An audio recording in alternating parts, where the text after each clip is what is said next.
welcome back. Um, for today's drawing, I'm gonna go ahead and work on this redraw I was telling you guys about on Monday. I'm just using my hand here to show the scale of the piece because it's real small, just like the original, which you can see there. These were originally Inktober pieces that I was doing, and so I made them little so that I could keep up with the daily workload. So that's why they're really little. Yeah. So today I'm going to be using alcohol markers, specifically Copics. And as you see, as we're getting started here, um, it, the footage has cut away um, to, to show that the face has been mostly colored in. Unfortunately, since the paper is so little, like I was talking about before, I zoomed in really close with my camera. Because usually I have it pretty far away, but when I had it in its usual place, it was too zoomed out and it was hard to see how small the paper was and to get it to fit most of the frame. So I zoomed in pretty close. So when I did that, the camera had some trouble focusing and I wasn't watching the camera while I was coloring, so I didn't notice while I was coloring in the skin that it was flashing in and out of focus like a lot. So much so that you couldn't really watch it because it was like in and out, and it was really hard to watch. Um, which really stinks because coloring in the skin is my favorite part, and especially the face. And I know that the face is something a lot of people like to see colored. So that really sucks. Um, that you guys won't be able to see that. I still got the rest of the skin, mostly like the shoulders and the hands. I got the rest of that. So you'll see a little bit of the process for how I color skin, but just not the face. Thankfully, the rest of the footage is okay. If the whole thing would have been gone, that would have made me really upset. Um, so I'm glad I noticed 10 minutes early instead of when the drawing was finished because I did do the whole thing in one sitting. So yeah, um, so you won't be able to see the skin, but you'll be able to see the eyes, which I feel like are people's second favorite part, and I know the eyes are my second favorite part. So that's something to look forward to later. Okay. And since we're going ahead and doing a coloring today, I figured I would go ahead and talk about my coloring process with markers. Um, Today I am using my cool gray set of Copic markers because originally, like I said, these were Inktober pieces, so I was keeping a limited color palette with they were all in grayscale, and then they had one color to like emphasize stuff. So we'll just see later with this drawing, the color that I chose was pink. I did not use the same pink that was originally in that drawing, like because these markers are cool tones, so they're like a bluish gray, and that pink that I chose was much more of a warm pink, like a salmon pink, and it like contrasted really weird with the more the cooler tones of the gray markers. And when I say contrast, I mean contrast in a bad way. Um it didn't feel cohesive. So when I color in the bubbles later, which you would not see in this video, but because it would have been like a 40-minute long video and I don't think I could do that. But you'll see it probably next week. I think I said yesterday that I was gonna post it tomorrow or on Friday or something. I said I was gonna post it this week, but that was not accurate. I'm gonna post it next week. So I'm sorry you're gonna have to wait to see the end of this video for next week. But like I said, that's another like 20 minutes of footage. But yeah, you'll see that the pink that I choose is more of a cooler pink. So that way it stands out from the gray tone markers without looking like kind of out of place. Which is something you learn as you when you become more of an artist. I guess not more of an artist. Everybody who even picks up a pencil is an artist, but not when you become more, I don't want to say advanced, but I guess further in your art journey, if that makes sense. Um, just a way to pick colors so that way they look a little bit more cohesive. Um, so I think that it's a finished piece now. So I think it looks a little bit better than the one that I did 2 years ago, which I would hope for because if it didn't, that would be really, really sad.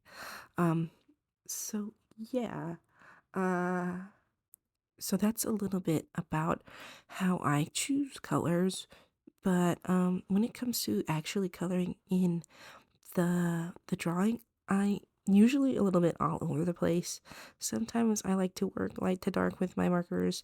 Other times I like to work dark to light. It all just depends on what I'm coloring, and what I'm going for, and really just generally how I'm feeling at the moment. Um, there are benefits to both methods as well as drawbacks to both methods.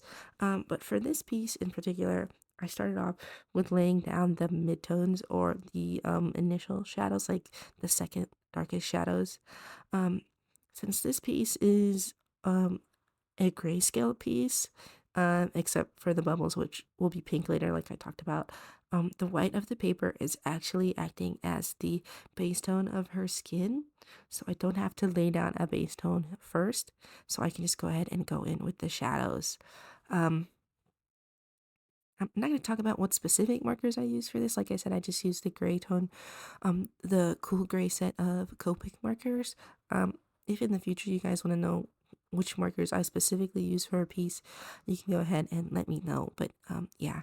Um, so after going out and laying down the mid-tone shadows, I will take the second lightest color that I am using for the skin, and blend it out. And then after blending it out with the second lightest tone, since I really like blending with my markers, I will then go in with the lightest tone, which would be the base tone, and blend that out even further. Um, like I said, with this one though, I'm not going to blend out with a lighter tone because the lightest tone for her skin is the paper. Um, I could have gone in with a colorless blender, but I didn't grab it before I started, and I was too lazy to get up, and also it felt kind of unnecessary for this drawing anyway, since I was using the lightest cool gray marker, which is pretty close to the white of the paper anyway. Yeah. Then after doing the mid-tone blending, I will then go ahead and my darkest shadow colors. Unfortunately, my darkest shadows do not get that dark, which is something I struggle with. So my pieces end up looking really, really bright, which can be cool and good, but I would actually like to get better at adding more dark shadows. So hopefully I could do that in the future, but yeah. Sometimes I blend out the darker shadows with the mid-tone colors, sometimes I don't. Like I said, I am pretty all over the place when it comes to this stuff. Um, but for this piece, I did go ahead and blend out those darker shadows. Oops. I accidentally talked over the coloring of the eyes part, which I said was my second favorite, and I went ahead and talked over the coloring of it. Um, the rest of the video is pretty much just me coloring the hair, so I'm just gonna take some time to talk about what I just did with the eyes. So when it comes to the eyes, I do like to work dark to light, because it gives more of a blended look. So that's one of the advantages of using dark to light. Because the way that the alcohol ink works, when you put lighter colors over dark colors, they tend to lift them a little bit. So that can really help you with your blending. But if there is too much difference between the dark color and the light color, it will lift it too much and it'll end up looking kind of splotchy. To avoid that, you want to put a mid-tone color in there like you saw I did. I had a really dark gray for the top of the eyes, and then I used a more of a mid-tone, and laid that one down after, so that way it would have more of a seamless blend between the lightest gray I used for her eyes and the darkest gray I used for her eyes. Um, so that way it wouldn't be quite as splotchy. And thankfully, this section of her eyes is really, really small. And so it does have a little bit of a splotchy look, but like I said, it makes it a little bit fuzzy, which is okay for something really small as the eyes because You're not gonna really see that too up close. And it also, eyes are kind of like super, when you look really close at an eye, it does get a little bit fuzzy, like the little spikes in your iris. So it just adds to that look. That look is not great on skin. It's okay on eyes. It's not great on skin. So I would avoid using um I wouldn't avoid dark to light on skin because that can look good in some instances, but I would just be very careful with it because that splotchy look, unless that's what you're going for, it's not super cute if it's not in the eyes. Um, okay, so moving on to the hair color. I'm also doing light to dark on the hair. Um, Personally, I like to have I like to plan more of the white spaces in the hair. Um, so when I'm doing that, I like to do it with the dark first, because I also like a super blended look with the hair and that splotchy sort of thing that I was talking about before. It also can add to the look of the hair a little bit. Because if you really want the hair to look blended out to make it look more like hair, or to just have a more of a softly blended look, I do it with dark to light. So I lay down the darkest color. I think these are the same colors I used for the eyes. So I lay down the darkest color first, and I make sure that I keep some parts of it white, because I'm going to blend that out, like I said, with the lighter, with the mid-tone gray, and then with the lighter gray color. And it's really important to think about where you're going to lay down, where you want your highlights to go. Um, I would just think about it a little bit beforehand because if the highlights look off a little bit, it's gonna make the hair look kind of weird. Um, and just in general, when you're coloring, it's it's it would do better if you plan out where you want your colors to go. Like before I started this, I thought about, okay, which of the gray markers do I want to use? Oh, like I was talking about before, I don't want to use that same pink color because I felt like before it didn't look great, so I plan to use more of a cooler toned pink. And these are sorts of choices that you should think about prior, and maybe think about doing little thumbnail colorings. Just test out your markers beforehand. Um, Even I did that beforehand. I don't have the little sheet to show you, but I tested out which of the markers I was going to use before I started this piece, because if you don't get a look at what your markers look like beforehand and you just go in, um you cannot get rid of alcohol marker. You can always add more. You can not take away with alcohol markers. I mean, unless you cover it up with paint, um, which I guess you could do if that's what you want to do, but it's really hard to cover up alcohol markers. Sometimes if you use a light enough color and you're like, oh no, that looks really bad, you can cover it up since the alcohol markers are translucent. Um, but it's gonna change the tone because it's translucent. So if you color in something with one color and you're like, oh, I don't like that, and so you cover it up with another color, and then you have to color like the other half with just that one color, it's gonna look different, and you're gonna be like, oh no, I messed it up. And maybe you're gonna be like, oh no, that actually looks good. Whatever goes for you. But in general, I would just say try to plan out your colors beforehand, so that way you won't be there struggling to figure out, oh, how do I fix this?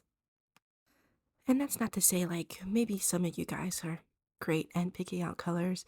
Um, right off the top, right off the dome, you're like, oh, I am like an expert in color theory. I don't need to test out my colors. If that's you, that's super cool. I'm super jealous. I wish I could do that. But when I go in without choosing my colors, everything looks kind of whack. And it's not cohesive, and even the stuff that I want to contrast, it's not contrasting the way that I want it to. You know what I mean? So I would just go ahead and, in general, I would try to plan out my colors beforehand. So yeah, that's pretty much all I have to say about my coloring process so far in the video. The only thing I haven't finished coloring the hair yet, and at the end of the video you'll see me color the eyebrows. But I'm not super great at coloring eyebrows. I pretty much just um Some people like to do it with like to make it look more like hair. I pretty much just color it like it's a solid object, which you can do if you're lazy about coloring eyebrows, like I am. Um, but yeah, that's pretty much all I have to say about the coloring. I guess I could talk a little bit about how I hold the pen when I color.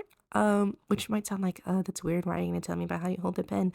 But the way that I hold the pen for markers, or the way I hold the marker for markers, is a little bit different, especially when I'm coloring the hair. I talked about this before where I said I'm pretty heavy handed when I'm drawing, but it's pretty much the opposite with alcohol markers for me. Thankfully, I've learned a little bit more of a delicate touch, and it really helps with the hair because when I'm coloring the hair, you could probably see I'm using a little bit more of a light flicking motion, and that helps with hair because I personally like a little bit of a feathery type of look with the hair. So when you do that little flicking motion, when you're pressing it down initially, it's darker, and then when you flick it up, it gets lighter. So that helps the highlights look a little bit um more light, which is what you kind of want for your highlights. Um so yeah, that's just a little bit about how I hold the pen, the marker, when I'm doing hair. And I also kind of do it a little bit on the skin, a little bit of a flicking motion, not as much as on the hair, but yeah, and it helps a little bit with blending. With gradients, especially if you want to make a gradient with markers, the little flicking motion will really help you to get that gradient done, because like I said, there's more ink. The harder you press, the more ink is going to come out of a marker, and when you lift it up, it's going to be less ink. And so having the less ink there is really going to help you with blending. So yeah, that's pretty much all I have to talk about for today. I'm sorry about the footage at the beginning. I really wish you guys could have seen me coloring the face. But I really don't. I really just think that it would not be pleasant to look at if you're like, I really want to see you color the skin. I don't care if it looks out of focus. I will focus my eyes really hard so that way I can see it. I guess I could post it, but I would prefer not to. So you can ask, but I might say no. Yeah, maybe I'll post it on my Instagram or something in like a story so that if you really want to, I'll do like what's it called? I'll speed it up so that way it'll only be like a minute of just like really blurry footage. I don't know why you would want to see that, but if you do, I could post that. So you'll see the coloring of the bubbles next week. So that's exciting. Tomorrow I'm gonna go ahead and post the second half of that expression thing I did yesterday, and on Friday will be my third sketchbook tour. I look forward to seeing you guys on those days, and I hope you enjoyed watching me color the hair on this one. And there I am, just coloring in the eyebrows like I was talking about. Just a little bit of a dark color, and then just go in with it's only two shades for the eyebrows. But yeah, I hope you enjoyed this video. I'll see you guys tomorrow. Yeah, bye bye.